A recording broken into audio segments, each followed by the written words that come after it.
Today, I want to welcome Soon Mee Kim with us. I found her on Substack and was so taken by the absolute DEI work you have done that is not in the check the box lane of corporate business. And then I ran into some of your other work. And so I'd like you to introduce yourself, tell us a little bit about what your passion is, and let's just begin a conversation there. Oh, thank you, Kim. It is such a pleasure and an honor to be here with you. Thanks so much for the invitation. I'm just excited that we're finally able to connect like this. Gosh, a little bit about me, my least favorite subject, by the way. I am really a longtime leader in the technology, communications, and inclusion space. And so I really like how all of those three areas converge. My first job, I jokingly say, is I'll jokingly say that it was in tech, doing communications, doing PR, and my first and only, I'm saying that from my husband, first and only business crush was Steve Jobs. So I'm wearing a black turtleneck in his honor. But all joking aside, I've just loved the ways of just being in spaces that are growing and creative and just imagining new possibilities. I'm on the verge of starting a new role, which I can't talk about just yet, but no matter what I do, those three areas are a constant. So just being able to use whatever influence I have for good is something that will always be interested in. Right. Well, I've been a consultant in corporate space and and back before DEI became a bad word. Right. And it has shifted a lot in the last 18 months on the Mm. street Mhm. and in the realm. But one of the things we do at One Voice Evolving is reclaiming joy, is Yeah. the joy and diversity and all of that. But I'm curious because of your technology background and with the onrush of AI, do you see that as being a help or a hindrance to inclusivity in the workplace? You know what? I think there's a couple of ways of thinking about that, right? So, anytime there's a big tectonic shift in terms of technology or really anything that is of this magnitude, it takes a bit to, I guess, set a new normal. And I think right now we're in that phase of great change. So I think there's a lot that's happening that's really converging right now in terms of the workplace, that's connected to just the business climate, even more generally, let alone, even if you take AI aside from that. So I think we're seeing impacts certainly to the workforce, but it's not just subtractive. I think there's also places where we're seeing AI as an additive, so that places are able to grow, especially in industries that have been more, I would say, stalemated for a lot of reasons, are Mhm. able then to grow and innovate in ways that it hasn't. So I think there's a lot that's still to be determined. Right. Yeah, in that space as everything kind of settles out. Right. Well, as long as we have the human component, you 100%. consider the workplace a foundation for systemic change, Hmm. society. Can you tell us more about that? Oh my gosh. Well, I can. I've often talked about the workplace as exactly what you said, Kim, as really a driver for change, or can be, certainly, because I'm the beneficiary of it. So when I think about the role that diversity, equity, and inclusion is still a good word, good terms in my world, in my book. But I've been the beneficiary of being in spaces that are diverse, that are equitable, that are inclusive. And I have seen the power that that has in transforming culture and really thinking about culture as a strategic advantage, not just a, soft, nice thing off to the side, but truly as one that is a talent magnet that brings a sense of belonging and connection. And especially in this time when folks can feel very isolated, there's a really important role that I still think that industry has and can play if they choose to really make a difference in on how we're able to be better humans to one another. And so, what does that look like from the C-suite of any individual company? And I'm going to say specifically in the United States because I've worked for global companies and regional and local, and Yeah. and they all have their own flavor of what's normal here. Yeah, gosh, I mean, there's so much to be connected with that, right? So first of all, I think that organizations are really made up of people, Yeah. and people, I believe, are those that abide to a certain set of agreed upon values. Sometimes Mhm. they're kind of throwaways like integrity, truth, honesty. Gosh, I hope those are some things that we don't have to specifically point out that we can just assume that that is going to be the case. But I think it's, here as leaders, I really believe that people, colleagues, employees, partners, vendors, what have you, like they really want to be connected to something that they also believe in, that they're aligned with. And Mhm. so when, whether it's in the C-suite, I have to believe that like there's so much that is reflected in leadership, not followership. And by the way, I think there's plenty of folks that are in C-suite roles that don't fully lead, that leadership can really happen in any role, any place, any level within an organization is where you can find the leaders. But Mhm. specific to the C-suite, I think there's a responsibility when you have, really decision-making power, resources that you can employ.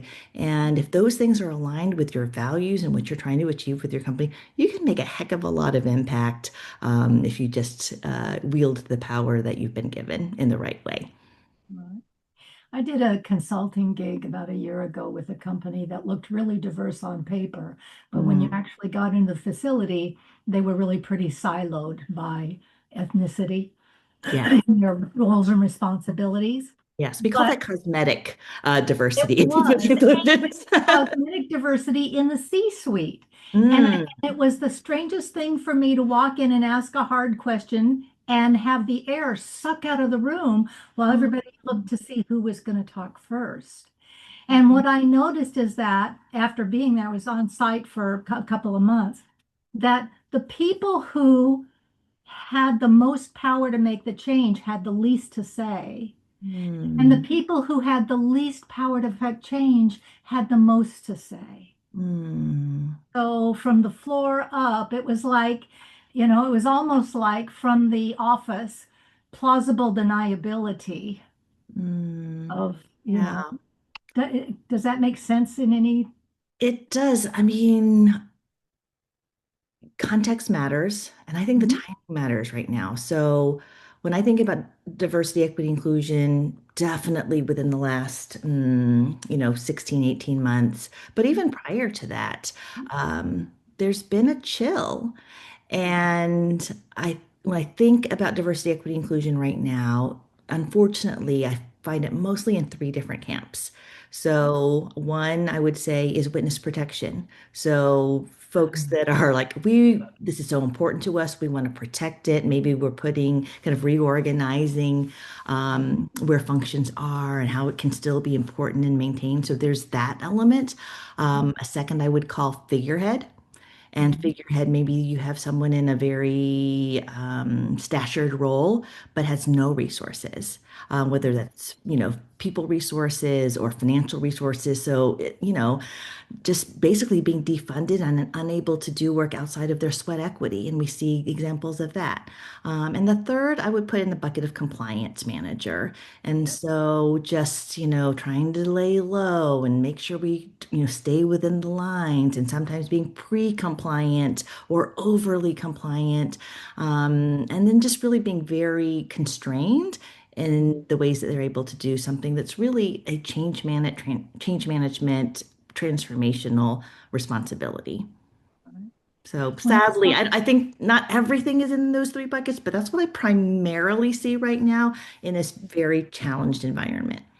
and I think that's accurate because prior to this, there were two buckets. So there was the compliance because I Mm, have federal contracts and I have to check these boxes. And so we check the boxes and nothing really changes. Mm. in the constructs of the relations at work. And then there are the people who really grasp it, saw the business value of diversity and and equity in their leadership and in their teams.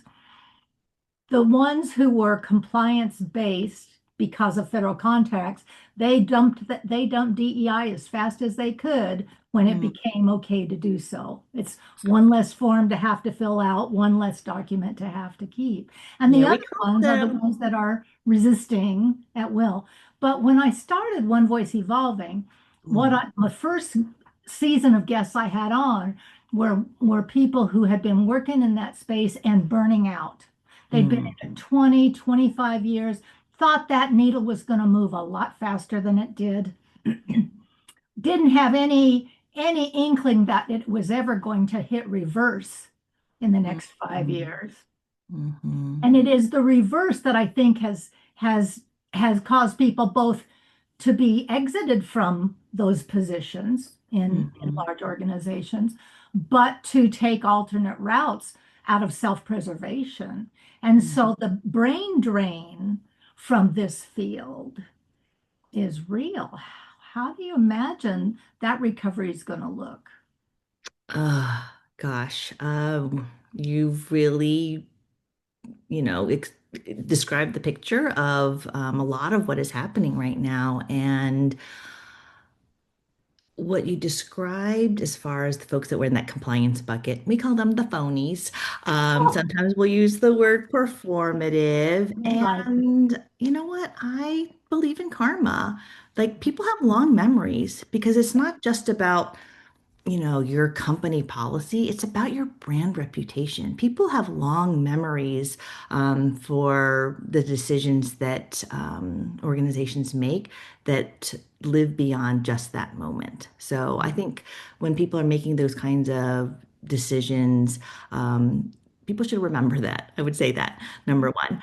Um, but in terms of did people think that there would be a backlash or, I guess, change in commitment?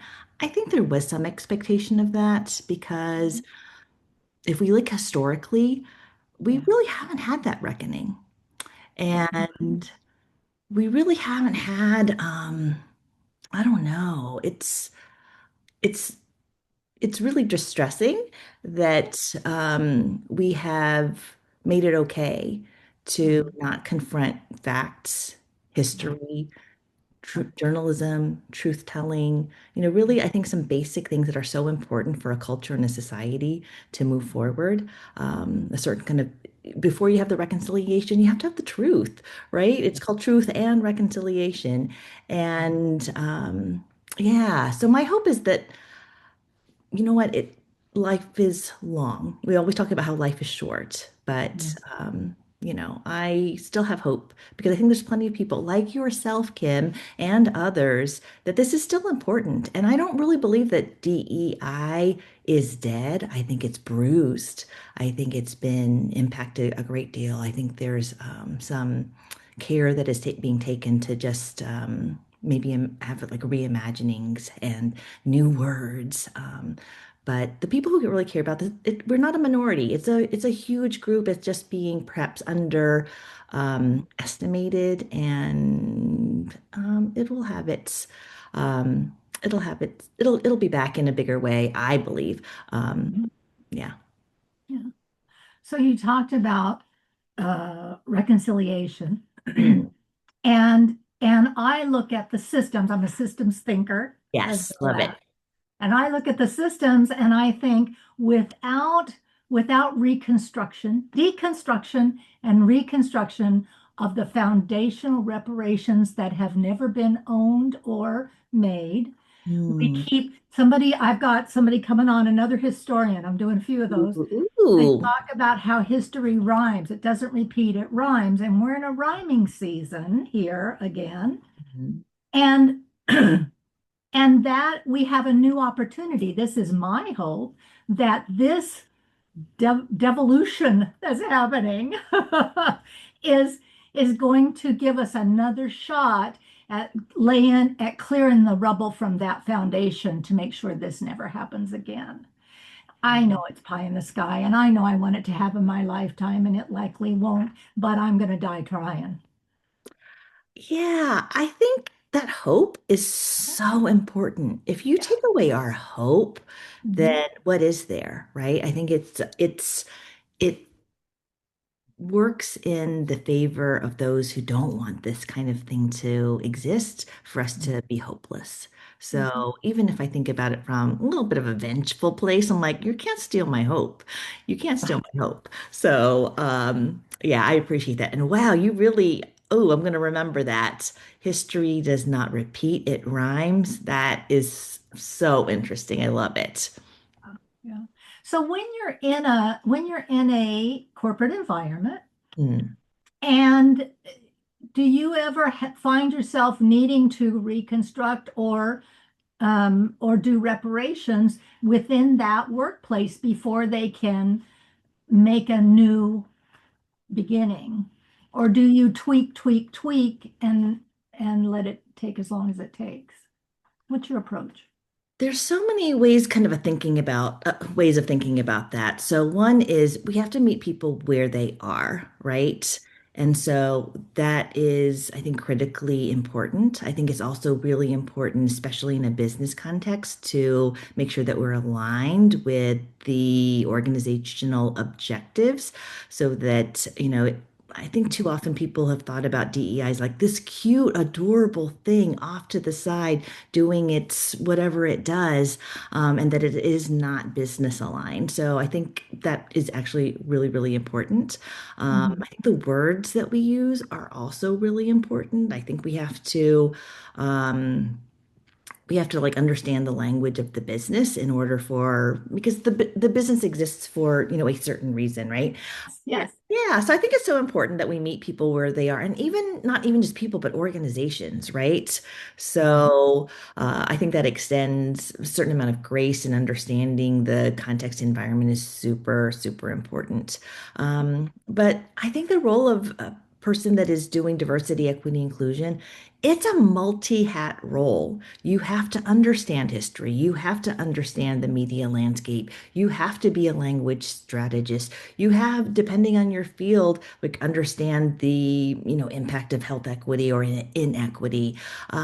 It just really goes on and on to like understand what is going on. I have connections that are in, very strong STEM fields. So a lot of the ways that they think about being most effective in their role as an inclusion professional is to make sure that they are incorporating the science and the brain science, and in many places incorporating the data and the data science and all of this, so that you're not speaking in what's the word in different I guess realms. So I think that's really, really important. So I don't know that I might use the words of immediately start with the words of like reparation and reconciliation. But what I do think is really important is the importance of storytelling so that we can understand not everybody understands systems thinking immediately. But you know what? Because we're so segregated from one another, just as a human being, starting off with like, hi, um, I am a person whose story you may not know. And once we're able to just connect with each other at a human level, it makes everything else possible. Right. So what has been your best experience of that personally and your most challenging? Mm. Well, I kind of joke sometimes that I'm not South Korean. I am Southern Korean. And meaning that I was born in the South, I was raised in the South, and all of the both the good and the bad of the South is something that is just part of my growing up.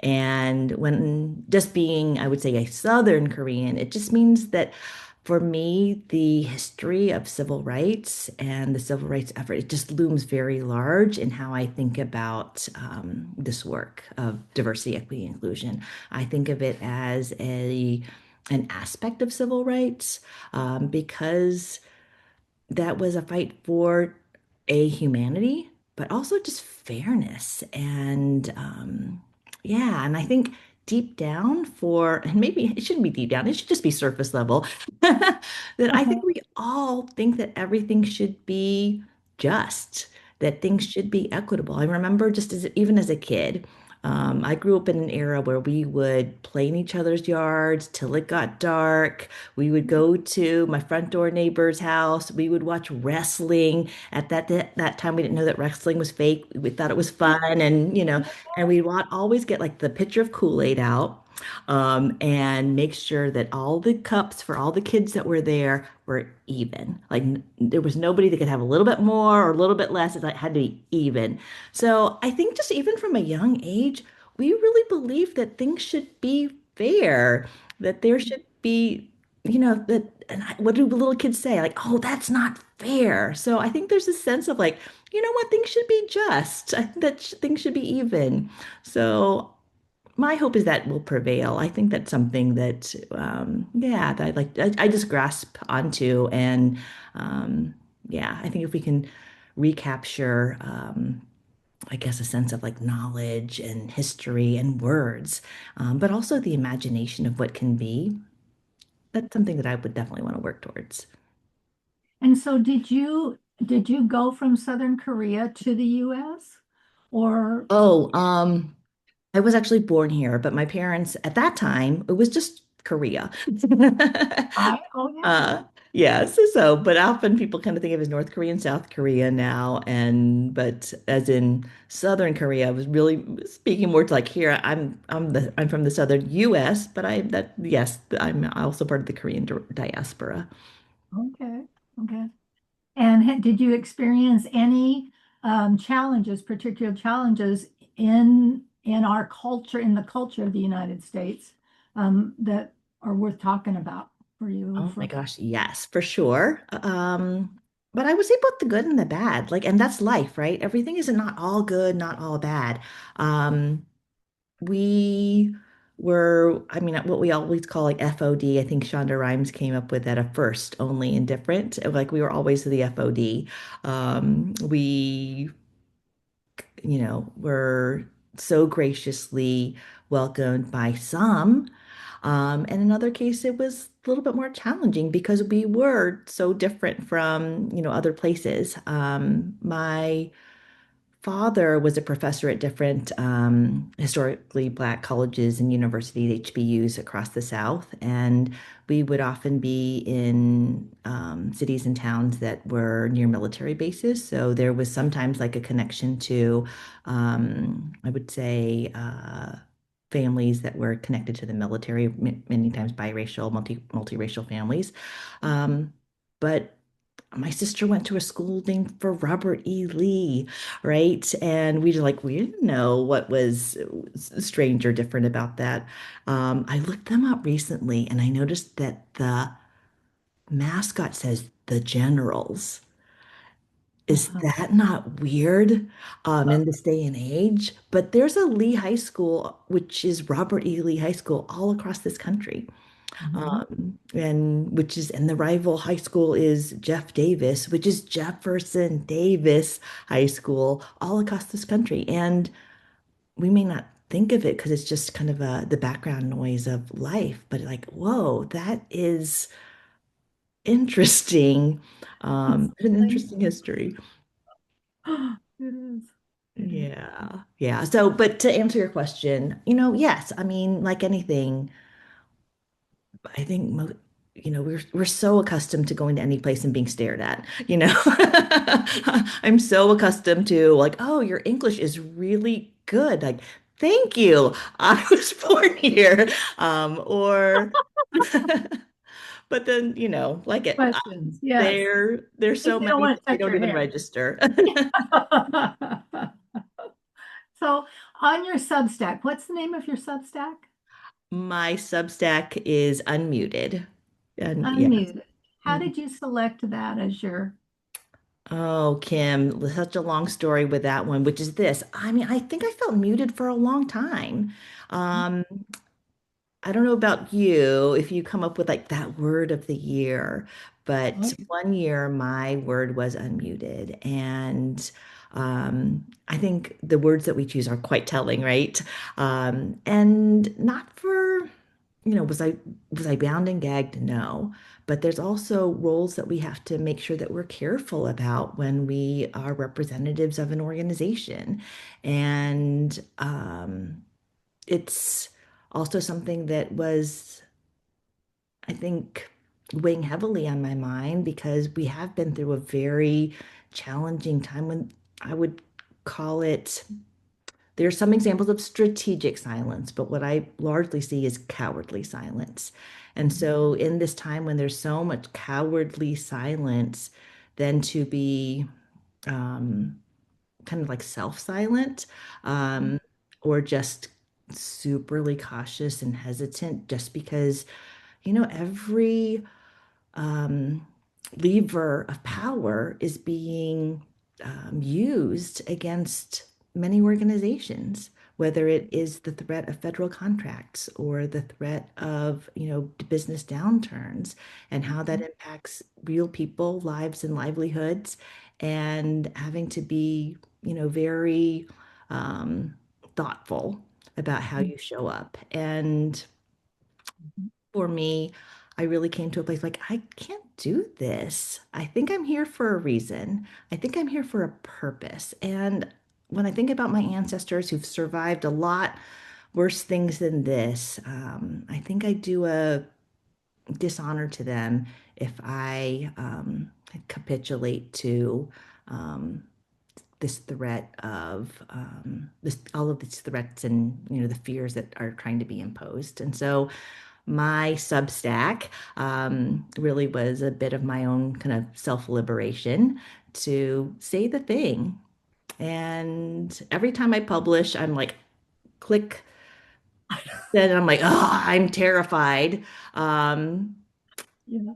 but, I think the alternative was actually worse. I think Substack is a wonderful sandbox for our voices. It is Hmm. a wonderful practice place where it is not like other social media, Hmm. and you have a little more freedom to express and a little more grace to explore. And a lot of women over 40 are Hmm. finding their voice, finding their way, and saying the things Hmm. so that our children and grandchildren maybe don't have to suffer through what we thought we already won for them. Oh my gosh, you are speaking my language because I thought exactly what you're expressing is something that I think about when, just in terms of self-advocacy, just more broadly. And that is because coming from a very collectivist culture, I can't tell you how many times I've been told, like, there's a word called chama, and chama just means kind of like bear it. And I've been raised to bear a lot. And a lot of that's good. I mean, I'm happy to have resilience and endurance, but some of it's bad. And when I bear certain things that shouldn't be borne, is that something that I'm leaving for the next generation to deal with? And so it's a responsibility. And so what you said, like, oh, definitely resonates with me. Well, and we've been enculturated in that age group, to you're not bleeding, shut up. You know, I'll, It makes for a something great wrong. victim, doesn't it? That's right. Yeah, yeah. But in all of that, our our what we learned was to be still, be quiet, and don't make waves.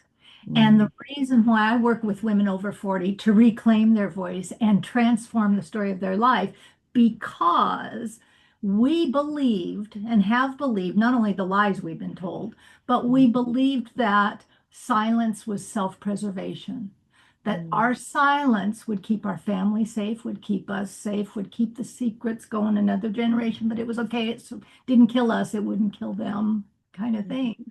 And this time right now, where silence is complicity. And once you're of a certain age, you can't pretend not to see that anymore. I work with women over 40 because by then they've already had some empty nesting, they've already had some stuff, and all hormones are shifting. And that Mm. veil is about to be lifted. And once it does not go back down. Once you see it, you don't get to unsee it. And once you can't unsee it, you can't I can't not say what I see and Mm. live with myself. You're so right. You're making me think of the adage, when we know better, we do better, and we sure better, right? Right? Yeah. I so admire what you're saying. I don't know if you knew, but I live in Minneapolis, and I'm so just in awe of I think the word neighboring and that hyper local connection, but also just the courage of regular old people that are just living off of or acting off of the care they have for the person next to them. And I just think it's a beautiful, beautiful thing. And I see just the creativity with the ways that people stand up for their neighbor and really put their lives on the line for their neighbor. And just at that very basic human to human level, it is so inspiring. Ah, that's wonderful. That's wonderful. How is that? What is that? Tell me what that's like. We've got splashes of it in Nowhere, New Hampshire, and splashes of it across the country, but you know, but but Minneapolis was certainly the focal point. Uh, Yeah. what is that like for you? Yeah, there are certain things that I can't divulge too much because it's still a dangerous Hmm. time for Yeah. a lot of vulnerable people. But what I can say is the impact has been huge when you think about, we'll start kind of macro and go a little bit micro, is just um, the impact to the state in terms of just businesses and small businesses who employ people and try to do their level best. And you see such great examples of organizations really um, showing up and showing out in very creative ways. And so that's even just at a kind of economic level. But at a personal level, it's really terrible. This is not the example of what we're taught America should be. And whether it's due process or, just basic human dignity and human rights and certain or civil rights, like that's not being followed. Or just the ways that people should be, you know, whether it's even an arrest, the kind of violence that is being unleashed is awful. But that fear, that's the Yeah. thing is, I mean, I live in an area where, you can't pass by like a school district and not feel fear or what's going on. And there are examples, plenty of examples of what's happening there.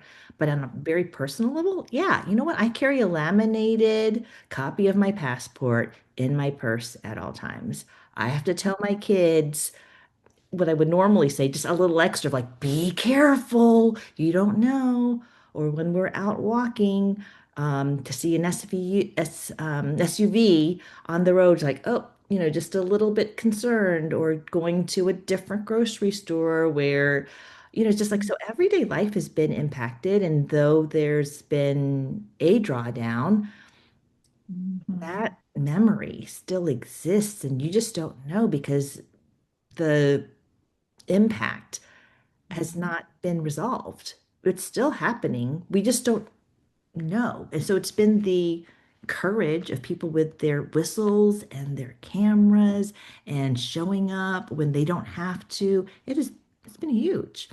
Mhm. Mhm. When you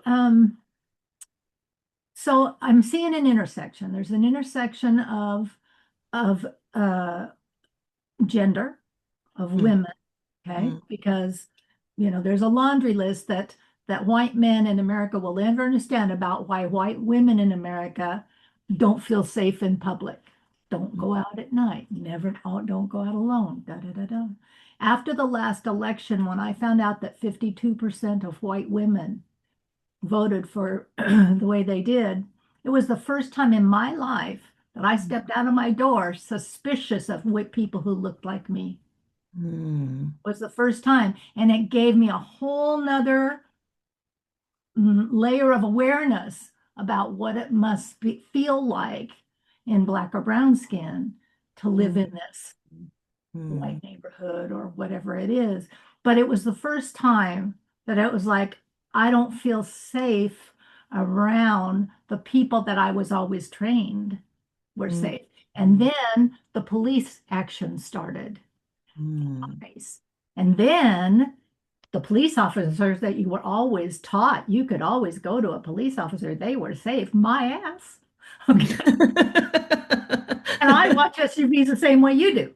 So, Mm, so, so while the pandemic brought us smaller, took our social circles and brought us in, we're just beginning to recover from that. And now this next wave of whatever the heck this is threatens, if we allow it, to make us small and fearful again. mhm, And and many women in my age group who are not out there protesting haven't been, but guess what? This weekend changes a lot of things. There are people getting out I've never seen doing that before. Those mhm. old white women can really carry a sign, let me tell you. I saw one, I'm just gonna, here's an aside, I'm staying in the podcast, so I saw one that's called "This is my resisting bitch face." Oh my God, I've I'm never like, heard I that. want to That's make 100 of hilarious. those. Oh, that's so funny. Wasn't Okay. that great? Yeah, because you gotta laugh. Because what's the point otherwise? Yeah, Oh my gosh, I might need to make a sign that I says that. know. That's too funny. That's right. Too good. But anyway, so where does how I, when I do historians, the thread I'm always looking for, and I've had everything from the Underground Railroad through the hidden history of New Hampshire to the Holocaust I've got coming up to Vietnam refugee helpers, all of that. And the thread I was looking for was what causes women who are normally compliant Mm. move into resistance, and what does that look like when women do that? It's never in your face. Oh, we know how to keep a secret. And we know how to get stuff done under the undercover. Okay. My mama knew it with my daddy when she would buy a new vacuum cleaner and hide it under the bed for 6 months. So when he finally saw it, and only use it when he was at work, and when he finally saw it, then she'd say, "Oh, that old thing, I've had that for ages." Oh my God. I think you're describing a beautiful way that soft power is Yeah. used, right? Okay. Trained in the ways of soft power Yeah. Yeah. and using it for And it maximum. but the triggering point for women in all of those different scenarios was that something happened to somebody they loved, Mm, their uncle, their father, some family member got taken by ICE. And when it happens to somebody they care about, then that emotional mama bear response moves them. And everything shifts. When women gather, magic happens, and when women are moved, mountains move. mm. So what I hear also in that is, so one of my heroes is somebody by the name of Ruby Sales. I wrote about her maybe a couple of weeks ago, and she defines like there's different kinds of anger, right? There's unredemptive anger, which is destructive, but then there's redemptive anger, which can be transformational. And I hear what you're saying is like, ooh, the redemptive anger gets ignited. and which also connects to there's a leadership program that I did back in maybe like 2016, 2017. And one of the things that our facilitator shared is we might look at a situation and be like, you know what, that makes me sad. And the Mhm. sadness, you can guarantee like they're not going to do anything with that because it's a passive emotion. But the person who sees an injustice and is angered by it, they're going to do something. And Mhm. so I think it's really tapping into that redemptive anger that is not anger for anger's sake, but it's like ignites something in you. I hear that very much in what you're saying. And I saw that in Minneapolis. Mm, mm, And to my chagrin, to watch the way that I love the way that people rallied, mhm, but I hate that it took a white woman and a white man being the target of that mhm, to raise the awareness to the level of now the white people are angry enough to make a difference too, because they finally realize they're not next. They're in it. We're in it. There's not, there's no respecter of persons in this mess. mhm, But mhm, but for years before that, black and brown, well, they must have done something. It wasn't until you couldn't not see what you saw. And it takes what it takes, and I'm glad because it needed to happen. Not the deaths, oh my God, no. mhm, But the awareness of people who look like me, that that silence is not helping you or mhm. your offspring one bit. Thing that I try to connect to and like why is it that it takes seeing someone that is, maybe more like you to kind of ignite that redemptive anger? There's a part of it that I also just recognize like it's systemic. We are more segregated today than we are in than we have been in many ways in many decades, right? And so I think I heard the stat that our schools are more segregated today than they were pre-busing. And when I think about just how neighborhoods are, how places of faith are, how our schools are, I mean, in every facet of our life, or even just the media that we consume, it's highly segregated. I don't know that we fully realize that. And it's also by design. So Yeah. this, the Jim Crow of today, we may not call it that, and therefore it's harder to name and see, but there's a reason why our empathy is not more expansive because it was designed to be so. So, Mhm. so I can And kind of understand. Yes. And the more I think, I would say in the ways that you are connecting people across culture and race and ethnicity and gender and all of the things, that is actually I would call a revolutionary act in a time when people want people to be more and more separate from one another. right. And I did this. I honestly started this podcast just to keep me from going back into my white bubble and not looking. And I had a lot to learn, and I've done it every week now. We're coming up on 100 episodes, and yeah, Wow. yeah, yeah, yeah, and 250,000 views, or I don't know something. Wow, Kim. Well, wouldn't you say this? You're fine. The water's fine. And look how much I'm going to just assume that your life is so much more enriched because of it. It's 100% because I get to meet people and hear stories and talk to women like you that I would never, I just would never have been exposed to. And I love the commonalities of all of it and Mhm. the uniqueness of all of it. I never cared about history till I found out all the secrets in history. Yes. And I was born to tell people secrets. Not your confidences, but the secrets, those things you're trying to hide. Oh, honey, I'm going to put that elephant right on the middle of the table. You know what? That is I can relate to that as well because there's times like I'm embarrassed that I was deep into my adulthood before I knew what redlining was. I am embarrassed that there are elements of really American history or even world history that I had to figure out on my own. And again, by design, all of those things. But yeah, that shouldn't be so. And I know it's not just that I'm an idiot. It's because I talk to anybody across the most fancy school systems all across the country, and they didn't know either. Why? Because they weren't taught.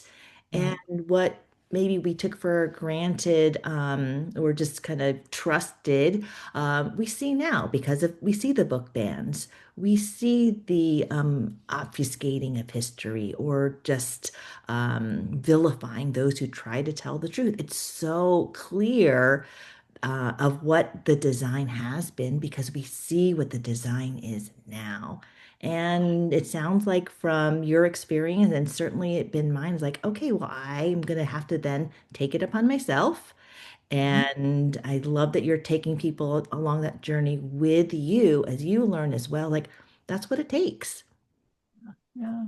So as we wrap up, I have Mhm. a couple of questions. One is how can people find you, follow you? Have you written books? Tell, what do they get more of this conversation? Oh, thank you so much for the question. Well, I'm in the midst of writing a book, but I took a little bit of time off because I really wanted to focus on a little bit more shorter form. I guess it's still long form, but shorter form writing. So that's when I started my Substack in January. And it's, yeah, please find me there and also reach out to me on LinkedIn. And I try to, for my own sake, to be a little bit more limited in my other areas of social media because I just value my quality of life. Absolutely a fair statement. Yes, yes, but yes, thank you. And in this, so you alluded to your unmuted, your purpose, your mission.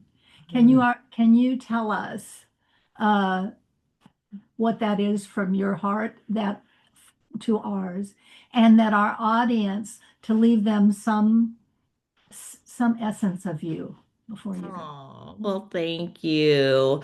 Oh my gosh. So I am, in addition to being a child of immigrants, and in addition to being a diversity, equity, inclusion professional and a communications professional, I am a person of deep faith.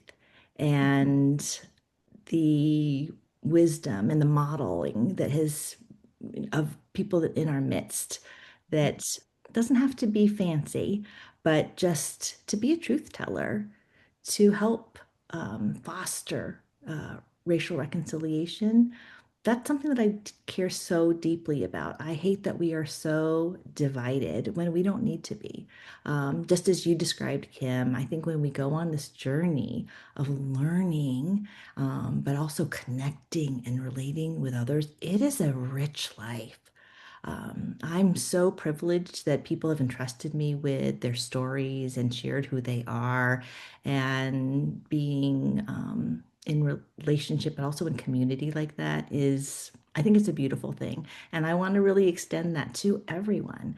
As I mentioned earlier, the water's fine. It's good out here. Come join us. And I think that is the antidote to a lot of the struggles that we are kind of experiencing in broader culture and kind of society is that I would just love for us to practice that essence of neighboring and caring for each other in deep, meaningful ways. I think it's a beautiful thing.